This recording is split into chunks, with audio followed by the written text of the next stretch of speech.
Hello my pedigree chums.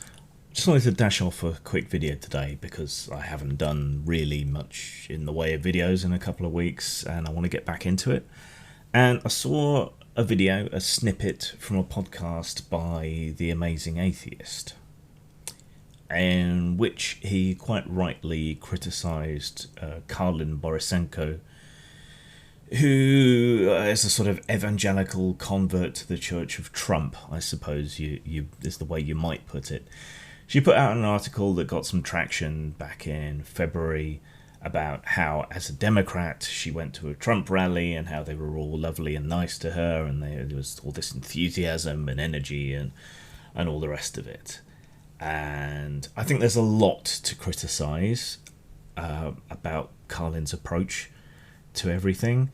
I think there's a lot to criticise about her political naivety and all the other issues that have come up around this, the way in which she's shilling. You know, everyone loves a convert, but she's done the rounds of everywhere you might expect. Rubin Report, PragerU, all of that kind of thing, right? And they're all over her. But I had to take issue with something that TJ said. The amazing Atheist might well be my favourite nihilist, but still, I think he was wrong about something, and that was in scoffing at the idea that the knitting community had become political, had become a big problem for her, and that's what her red pill moment was. Well, anyone who's in any hobby really can see how politics has come in to every hobby. We've seen it in role-playing games, we've seen it in computer games. You know, these are places we generally go to escape, but they are also places in which people can and do and are entitled to express their political opinions through their art. It just gets obnoxious, or it gets propagandized, or it's not done well. You know, I don't think really anyone in Gamergate back then said that people shouldn't be able to express their politics through their art. They were just tired of it, and tired of being talked down to, and tired of being preached at, and tired of being told that they were evil if their particular politics didn't line up with whatever it was that was going on, or they had criticisms based on that. Knitting has weirdly always been pretty political, whether in terms of charitable contributions, socks for the homeless, knitting little woolen jumpsuits for preborn babies, not preborn, premature babies. Preborn would be, how would you get the knitwear up there? Okay, I'm an idiot. Anyway, the point is, it has always been pretty political. And there's things like yarn bombing, which is basically boomer graffiti, I suppose. And knitting communities are largely made up of women. Women tend, slightly more than men generally, to vote to the left, or what passes for the left in America. And of course, back in when Trump was running for election, of course, people were making knitting patterns so you could knit your own Trump jumper, your own Trumper, or knitting patterns for knitted MAGA hats, or scarves, or whatever else it might be. And people were changing their avatars to show whichever person they supported, all the rest of it. And then there was kind of a backlash, because a lot of these knitting communities are pretty left-wing, and they went pretty hyperbolic. Let me see if I can find what I had up about that, because the main one was Ravelry, which banned Trump support. Just out and out. It didn't say, you know, Nazis or whatever like that. It just banned Trump support. So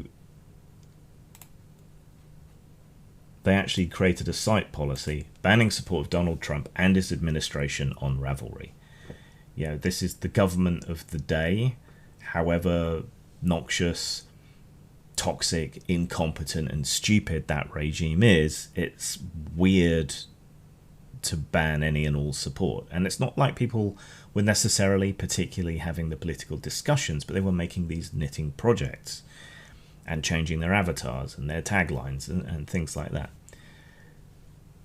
So what they said was, we cannot provide a space that is inclusive of all and also allow support for open white supremacy. Support of the Trump administration is undeniably support for white supremacy. I think Trump is terrible, but I don't think support for Trump is white supremacist. I think white supremacists support Trump, but that's not the same thing. In fact, Richard Spencer came out in support of Biden, didn't he, this time around? This isn't a way to engender communication. This isn't a way to get people to talk to each other, to talk through their issues, their differences, their problems, to come to any kind of accommodation. It ends up imprisoning the Trump supporters in a little mutual echo bubble, and it ends up locking the non-Trump supporters in a little echo bubble. And within those arenas, people tend to become more extreme and travel further apart. And hobbies are things that people can do that bring them together across those boundaries, right? Okay, you like left-wing politics, I like right-wing politics, but we both enjoy football or knitting or role-playing games or computer games or painting or long walks along the beach at sunset or whatever it might be. And so it humanizes each other. So this has been dangerous. This kind of thing has led to the polarization, and it only seems to be getting worse. So the main thing I just wanted to say was, yeah, knitting forums are political, and it's very off-putting to a lot of people, even sort of wobbly lefties, weak lefties, or those who have strong values in things like free speech, which used to be very much a left-wing value. Yeah, it puts people off. The second thing I want to take issue with is something I've cracked on about before.